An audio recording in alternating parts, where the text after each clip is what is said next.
जौनपुर और पूर्वांचल की 27 सीटें इस बार इंडिया गठबंधन समाजवादी पार्टी जीतने जा रहा है।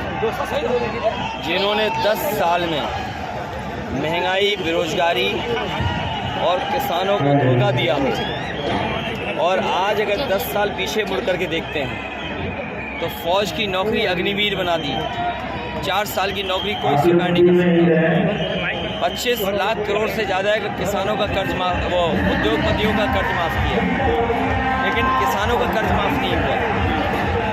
इंडिया गठबंधन समाजवादी पार्टी किसानों का कर्ज माफ़ तो करेगी, वहीं MSP का अधिकार दिलाने का काम करेगी, जिससे फसलों की कीमत सही मिल जाए।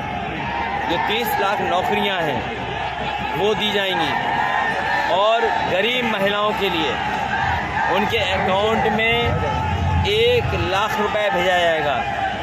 राशन की मात्रा, राशन की गुणवत्ता और साथ ही साथ पैकेट के आटा के साथ साथ डाटा फ्री देने का काम भी सरकार में होगा।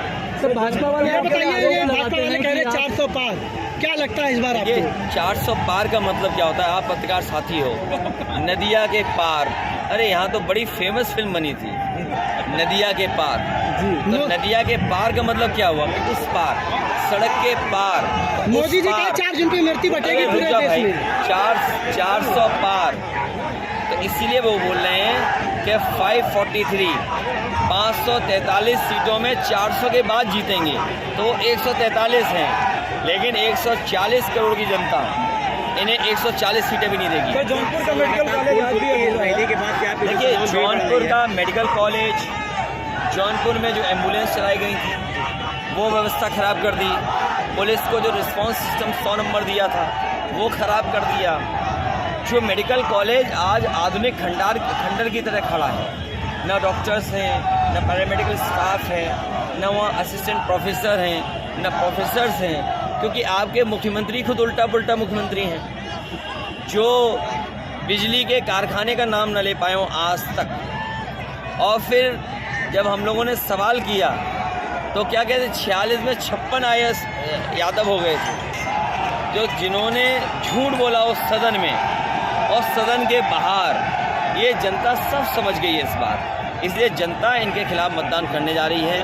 यहाँ से प्रिया सरोज और हमारे बाबू सिंह कुशवाहा और पूर्वांचल की 27 सीटें। अभी तक तो मैं कहता था क्यूटो लड़ाई में है, लेकिन अब क्यूटो भी हारने जा रहे हैं। जौनपुर में आपको दिखाई नहीं दिया, जेल भेज दिया, फिर जेल से बाहर ले लिया, फिर बसपा की टिकट कटवा दी, फिर बसपा से टिकट दिलवा दी। ये गणित क्या जनता नहीं समझती है? राजा भैया, मैं आपसे कह रहा हूँ, ये जो जेल जाना, जेल से बाहर आना, टिकट कटवाना, टिकट दिलवा देना, ये सब जनता समझती है। मैं अपने बहुजन समाज के लोगों से भी अपील करूँगा कि संविधान बचाने के लिए, लोकतंत्र बचाने के लिए, भीमराव अम्बेडकर जी का जो संविधान है उसको बचाने के लिए एक साथ आएँ और समाजवादी पार्टी के प्रत्याशियों की मदद करें। राजा भैया ने आपको समर्थन किया, वहीं धनंजय सिंह ने बीजेपी को। क्या लगता है अब इसका कितना असर पड़ेगा जौनपुर और पूरे पूर्वांचल में? आप सवाल गलत पूछ रहे हो। आपको सवाल ये पूछना चाहिए कि किसी को जेल क्यों भिजवा दिया? वो तो कह रहे हैं जेल से बाहर निकलवा दिया, चले गए। नहीं, फिर जेल से बाहर निकलवा दिया, फिर बसपा से टिकट कटवा दी, फिर बसपा से टिकट दिलवा दी।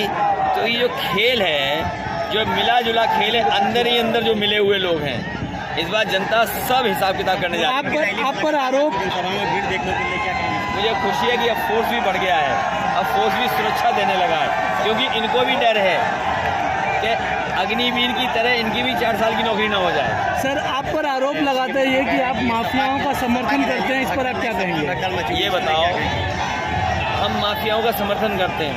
हमें सर कौन माफिया है? कोई एक माफिया हो तो बताओ। हमारे लोगों के साथ तो अन्याय हुआ है। आपको याद होगा पुजारी कांड, कितने पुलिस वाले जेल गए उसमें। जी सर। तो हम लोग कहाँ, जो माफिया लोग हैं उनको आप देख नहीं रहे हो।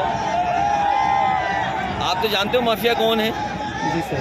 माफिया की भाषा ही बदल गई है। माफिया तो हिसाब किताब भी बदलने लगे। सुना था कि हमारी पार्टी से भी कुछ लोग टिकट मांग रहे थे, उसकी वजह से जेल जाना पड़ा। सोचो, एक दिल्ली के होम मिनिस्टर, एक रिटायर्ड होम मिनिस्टर, खेल क्यों नहीं समझते हो तुम?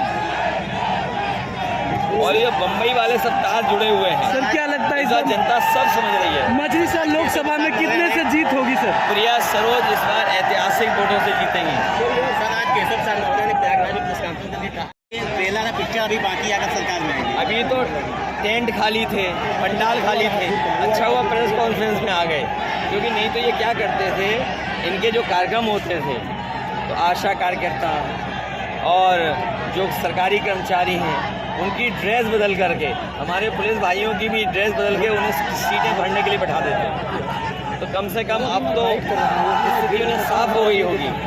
और जो जन समर्थन है, देखिए ये वो जन समर्थन है जिनके साथ सरकार ने धोखा दिया। आप सोचिए पेपर लीक हुए हैं, 60 लाख बच्चे हैं जो परीक्षा नहीं दे पाए, जिनको नौकरी मिल जाती है।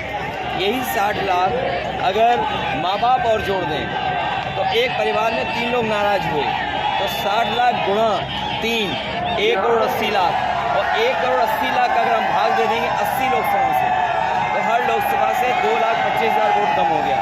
तो उसकी भरपाई बीजेपी कैसे करेगी? लेकिन आपके प्रत्याशी हर जगह पहुंच नहीं पा रही हैं। अरे किसने बोल दिया? अरे मैं खुद इस लोकसभा में कहाँ पहुँच पा रहा हूँ?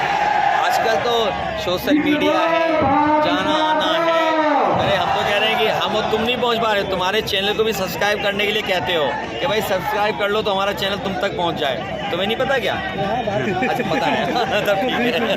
तो सिपाहियों के रहने की स्थिति पे आप क्या करेंगे? देखिए सिपाहियों की रहने की स्थिति नहीं, इनके उनकी आवाज़ इन्हें पूछिए, इनके लोगों से पूछिए, सबसे आसान भर्ती की थी जिसमें कोई पेपर लीक नहीं हुआ था। 10वां 12वां पास करो, फिजिकल करिए, नौकरी पे। इसलिए इसी तरह की व्यवस्था भविष्य में करनी पड़ेगी।